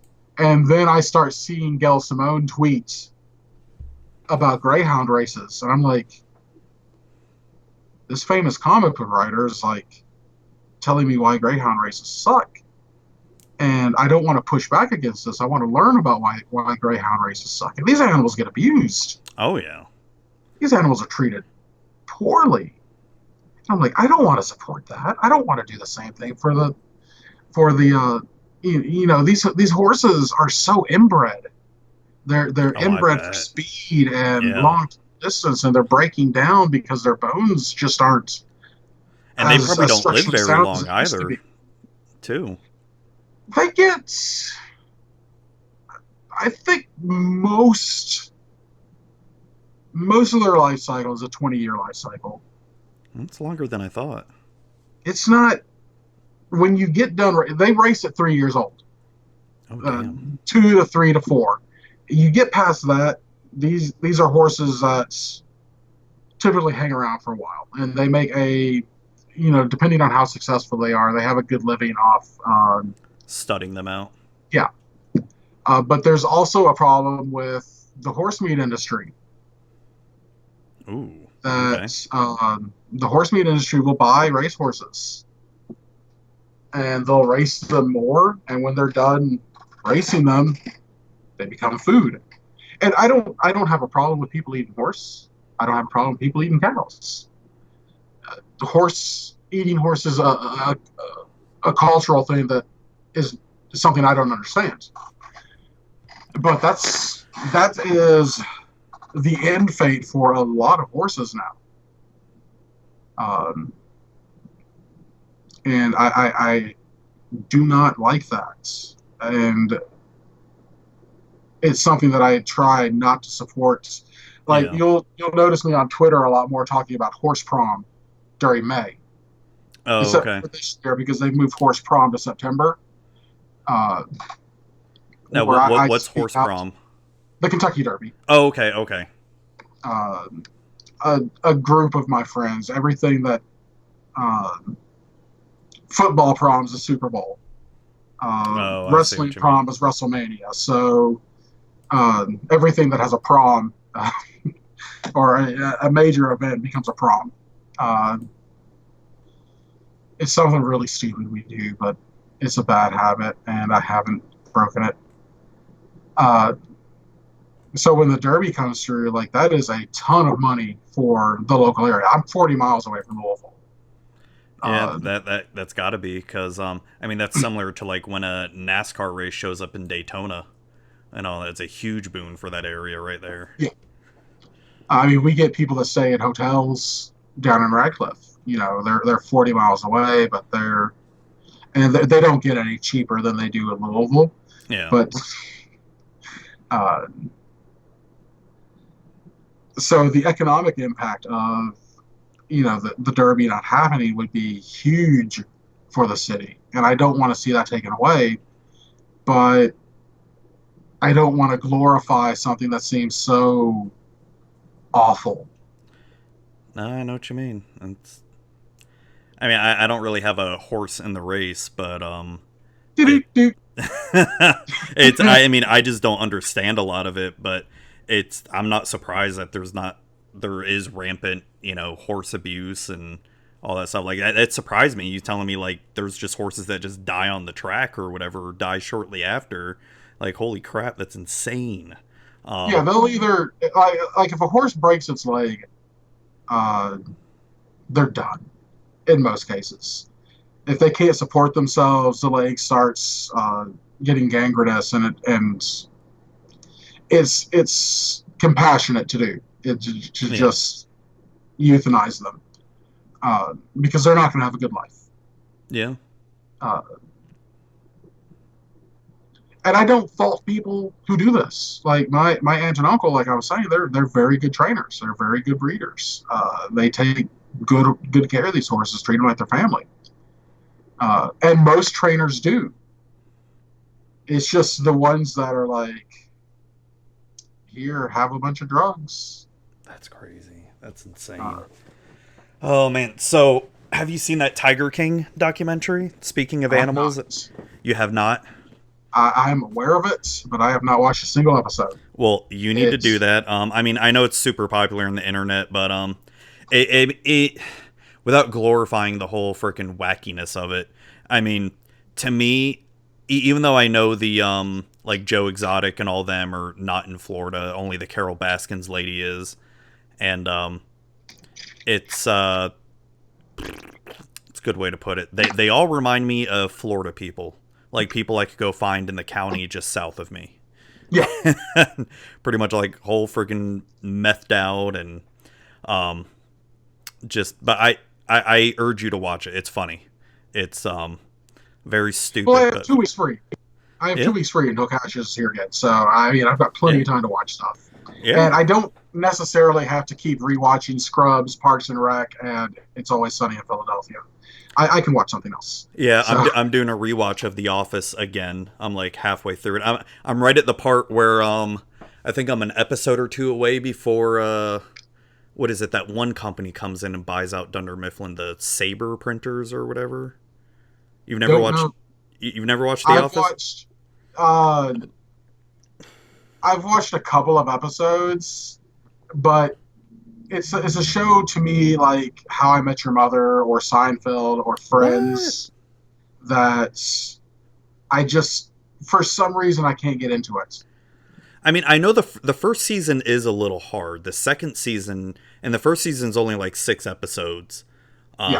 Second season is definitely where it starts to pick up. But I'm surprised because Parks and Rec is basically spawned off of the idea of The Office and all that. Yeah, and they both had the first, like, I started The Office in season 1, and it was some of the worst television I've ever watched.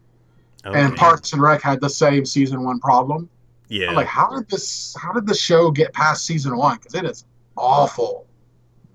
And then season 2, everything's picked up. So maybe I just need to ignore season 1 and start off on season 2 with The Office. I would still watch season 1 of The Office and just get through, because there's definitely some character development that you need to be aware of that happens in it. It's such a slog. It's only 6 episodes and they're only 20 minutes apiece. Yeah, but that's even knowing something is 120 minutes. It's just like. Yeah. No, I know what you mean. I loved Parks and Rec until the very last season. I couldn't stand the last season. It's something about it. Like, I watched up all the way till the episode before the very last episode of Parks and Rec, and I still haven't watched the finale of Parks and Rec. I just kind of refused to because that last season was just trash. The time jump really messed things up, I think. But the last episode was a very satisfying series. Yeah, like the last episode of season 6 of Parks and Rec, I thought it was the end. Like, oh yeah, Leslie gets her job or, dream job or whatever, and then season 7 was just, it's sort of like Scrubs, like how Scrubs actually ends in season 8, and then season 9 is the hospital school or whatever the hell it was, or... Season 9 doesn't exist, man. I know. I don't know what you're talking about. I refuse. I've never seen I only watched it once, and then I refused to watch it because every rewatch of Scrubs I've done, it ends at season 8. Yep, it ends with my finale, and that's it. Yeah. That was probably the perfect show ending for any show that I've watched. Even more so than Breaking Bad, you think? Breaking Bad was pretty damn good ending. It was a good ending. That was a show that was satisfying from start to finish. The thing about that is, to me at least, Walt was a character that a lot of people have glorified. And everybody loves the anti-hero and all that. Yeah. But I didn't want Walt to die. I wanted him to face justice. And I guess dying because of your own car-mounted machine gun. Spoilers! Car-mounted machine gun is justice. But, like, Jesse is screwed. Mike's character, or not Mike's character, Mike Ehrmantraut. That's the actual dude. Yeah, because Mike actually died in the... Yeah. But I mean, did you watch the El Camino movie with that show? Yeah, I watched El Camino. It was fine. Yeah, it was, as a movie, it was not good, but as a conclusion to his story from Breaking Bad, it was satisfying. Yeah, to let me know what happened to Aaron Paul's character was good. Yeah. I appreciate it existing, but it... Nah, I know what you mean. So I've been rewatching The Office. What is it? I've been catching up on Brooklyn Nine-Nine on their latest season. You ever watch that? Brooklyn Nine-Nine? This show's great. I fucking love it. That actually kind of turned me on to Andy Samberg, because I was never a fan of him before and all that stuff, but that show kind of changed my mind about him. I loved his SNL work, so I was already pretty hyped about this show existing. Yeah. But all the other characters, or all the other actors, I'd never, noticed before. Oh, Holt is great. He's one of my favorites. So you like It's Always Sunny? That's one of my favorite shows. I've watched that so many times. I watch episodes of it to go to sleep to. It is one of the dumbest things in a good way that I've ever watched. It's just so... The dark comedy out of it is something that appeals to me. Yes. I think even they just finished season 15, or was it 14? 14 or 15. It was one of those two numbers. It's one of those. I think even now that show is just as good as it was when it began. Because, I mean, yeah, there's been some of the new episodes haven't been that great and all that stuff. But, dude, I loved all of it. Like, I think it was in season 14 or whatever. It was one of the new episodes where they did a, was it sexual harassment seminar? Yeah. Oh, dude, I died that entire thing. Especially the part where, was it Mac and D are like having to do some skit or whatever, and he just grabs her, lifts her up, and I'm just like, oh my god. Because it's funny, because when you go through those corporate, sexual harassment seminars and all that shit and see them go through it, you're just like, oh dear God. And then Frank calling his lawyer oh my God. It was great. The Nightman Cometh is probably one of my favorite episodes of any television show.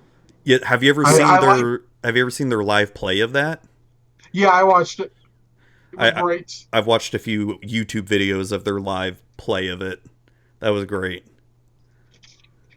The Nightman Cometh. I mean, yeah, one of the best episodes they've done. I think the funniest episode I saw, like I die laughing every single time, is I think it's the McPoyle's wedding or something, and at the beginning of the episode, they're outside. Frank gets bit by a bat and tells Dee to suck the venom from his head, and I'm dying. It's the most random shit ever, and you're just like, what? That was another show that had a rough first season. Yeah, it was, but it was still funny though. Better than The Office and Parks and Rec. I do agree with Frank that. Gets introduced. Yeah. Danny DeVito makes that show. I'm sorry, like all. I don't know actors' names because I'm an idiot, even though I follow them on Twitter. Caitlin Olsen. Okay, I know that one. Yeah, she's. I think I do agree that Danny DeVito really added a lot to the show, but I feel like they're all equally great and all that. Like I love every single one of them. Well, and you can tell that the show is better with all of them because when Dennis kind of took off to go to Montana and raise his kid, yeah, he took off to he was doing a show on NBC, and he wasn't around. Oh, that's right, the substitute teacher one, right? Yeah, that show is great too. I've seen a little bit of it. It was pretty funny.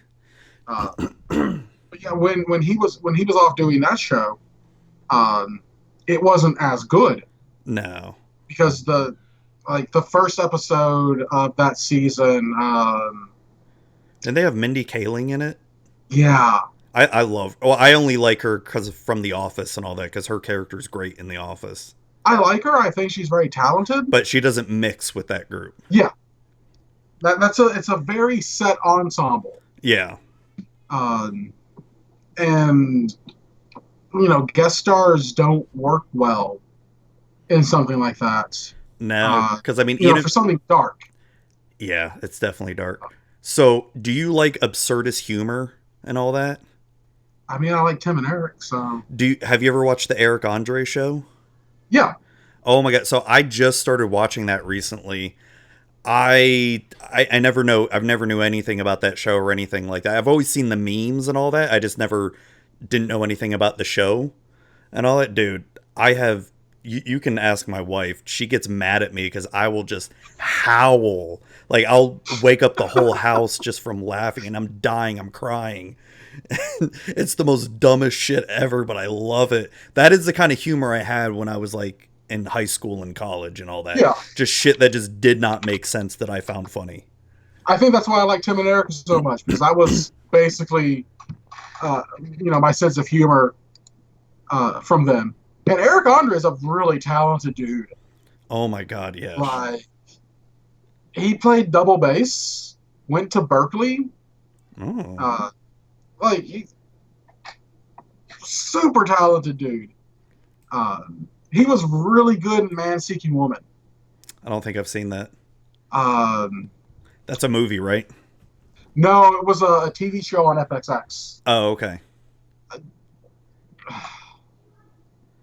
I'll have to check it out. No, so one thing I want to discuss before we wrap things up here. It's almost getting 2 hours. I can't believe it. But let's actually talk a little bit about magic here. Okay. We talked a lot about content. On content creation. Yeah, we touched on content creation. So, have you really looked at a lot of the Ikoria cards and all that? I would like to say that yes, I have. Well, however, I have only really paid attention to the stuff that has cycling. I see. Okay. So one question I have for you before we get into the actual cards: what are your thoughts on the whole Godzilla promotion thing with the teaming up with Toho and doing the Godzilla cards? I love it. I'm so excited to see these cards in print and to hold them. I think it is such a great idea. Thank you. And I love it too. I don't know if it's going to actually get Godzilla fans into Magic, but Yeah. the special print of it actually feels special now.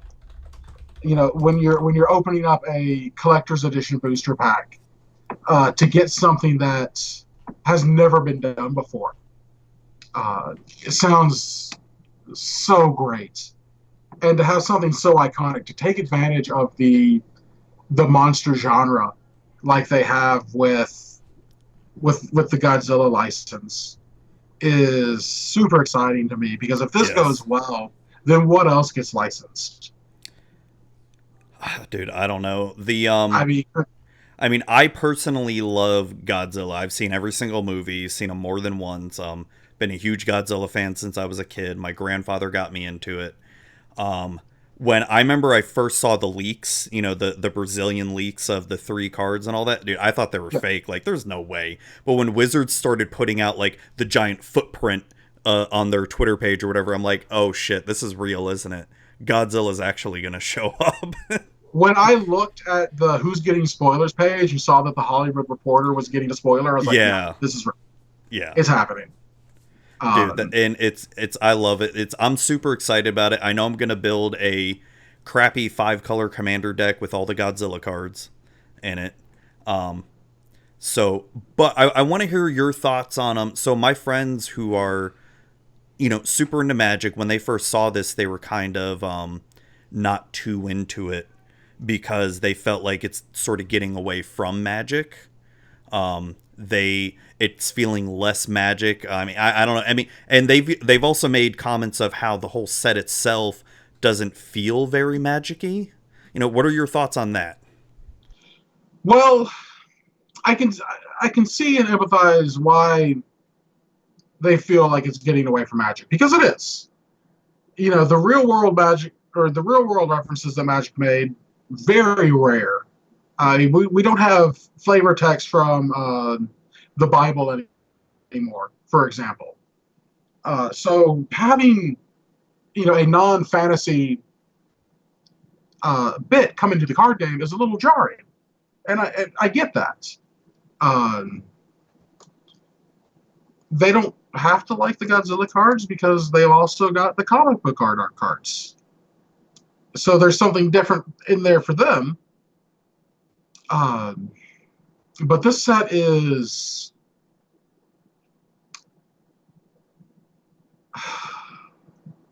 it doesn't feel right to me. Well, what about it doesn't feel right? There is a lot of we've designed this set for digital play feel to this set. Is that more the mutate you're thinking, or the amount of counters? Because for as long as that's right. The counters is a big thing, because now there's like trample counters, flying counters, menace counters, first strike. For as long as I remember, Mark Rosewater has said he wanted to simplify Magic. Like, that's why Protection went away. That's why Shroud went away. That's why Regenerate went away. And is that they wanted to take away needlessly complicated things to make it easier on new players. And the amount of counters, the amount of tracking, like the rare that has you cycle 4 times and it comes into play. That's a lot of tracking.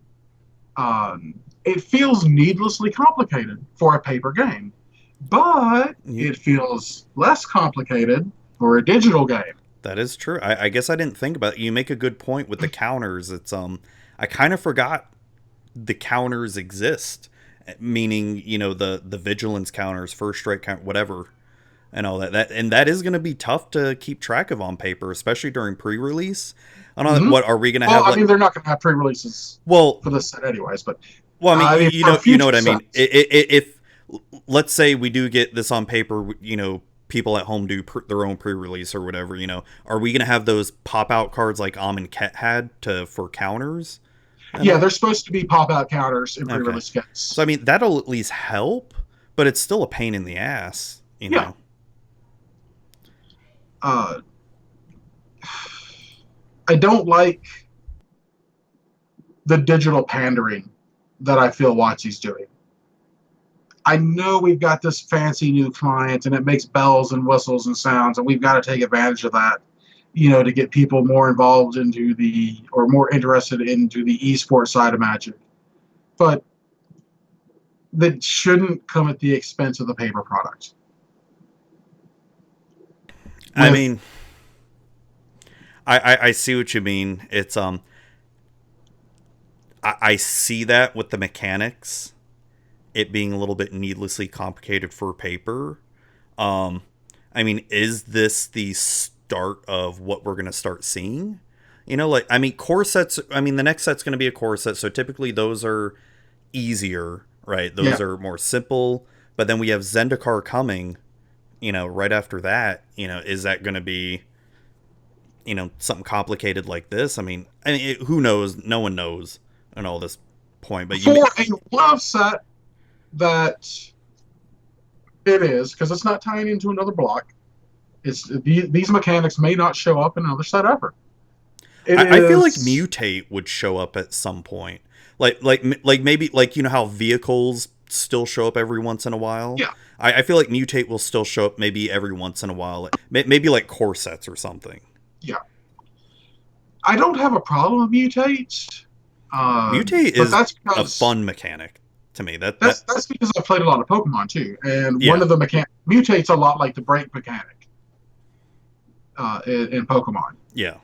Put a card over top of it. It's got the abilities. Blah blah blah. So I don't really have a problem with Mutate. I think I get it. Just the amount of tracking issues that seems to go against everything Morrow said, it kind of bothers me. But it's also a set that takes a lot of risk, because this could blow up. This could be just awful, and not because of the pandemic. It could be players don't like taking so much tracking into their own hands. It plays better digitally than it does on paper. So there's also a risk involved to WotC for this as well. But I appreciate them taking the risk. I appreciate them coming out with new things. Be it a Godzilla promo or, these counters. The game has to continue to evolve, or it becomes stale and people stop playing it. Yeah. Yeah. The next thing... I'm sorry, what? Okay, go ahead. I won't know how I actually truly feel about the set until I actually play it. Yeah. If there's no tracking issues in paper, that's great. Yeah, I know you and I will get a little bit of a taste come the early access event and all that. Yeah. But that's not going to be the same too much, compared to paper, but at least give us some sort of idea of what it's going to be like. Like, I'm definitely excited to try out sealed and limited for this, because this to me seems like an exciting sealed and limited environment. Like Throne of Eldraine and Theros were not very exciting for me in the limited aspect. But this seems exciting. And then plus with them releasing Commander 2020 very soon with this too. Dude, I gotta say, the spoiler season with Commander and Ikoria at the same time, that was confusing as hell. Like, there's so many times at least for me, because I don't keep track of all the spoilers all the time. It's, I'll take a look and see a whole bunch of stuff, and some of the cards, probably just like a lot of people, I got confused as to what's what. I like see a crazy ass Commander card, I'm like, that's going to be in Standard, and just start hating Standard, and you're like, oh wait, no, that's Commander, or vice versa. I like that they're releasing Commander products with set releases now.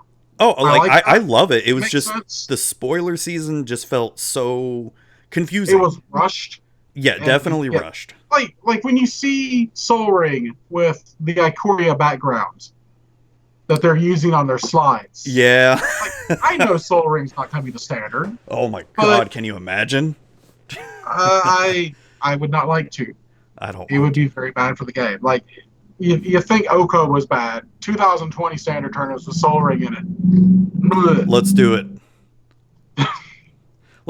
Fuck it. Let's put Sol Ring in it. Let's unban Oko and let's have at it. Yeah, let's just go off. They could have used a different background. Yeah, that's true. That would have helped a lot. Like, it doesn't have to be the Ikoria background, but mix in Commander Ikoria. just make sure that people know that this is the set it's releasing with, this is the product, and it's not coming to standard. The Gavin commander, I was like, man, that card's going to be dope in standard. And it was like, no, it's not. Yeah. Because it's the commander for the cycling deck. And I'm super excited about the cycling deck, whatever it is in standard. Cycling has been one of my favorite things to do in Magic since Fluctuator. Oh, so you must, and I can't believe they reprinted that too after everyone bought out Fluctuator and they reprinted it. That was the best. I loved that. Oh my god.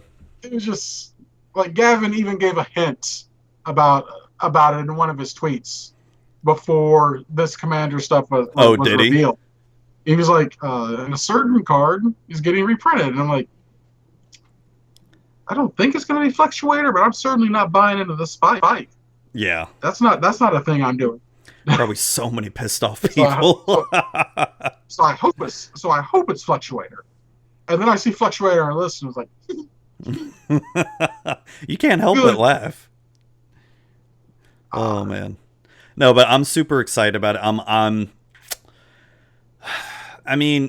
I could go probably a whole nother hour diatribe on just how I feel where Commander's going lately with how pushed the Commander cards are, because I feel like, even though I'm really excited about these new cards, I feel like it's starting to push out a lot of the older commanders and older quote-unquote commander cards, and now that they're designing all these cards specifically for commander, it's not feeling as, I hate to use the word special, because there were times like before commander got popular, you'd be building commander decks and you'd find that crappy 20-cent card that is super bad in every format except commander. But now that everybody's found out about commander, that 20-cent card's now $20, and that's the one, and we're not going to see that anymore because commander is quote unquote solved, because you got all the big content creators that have,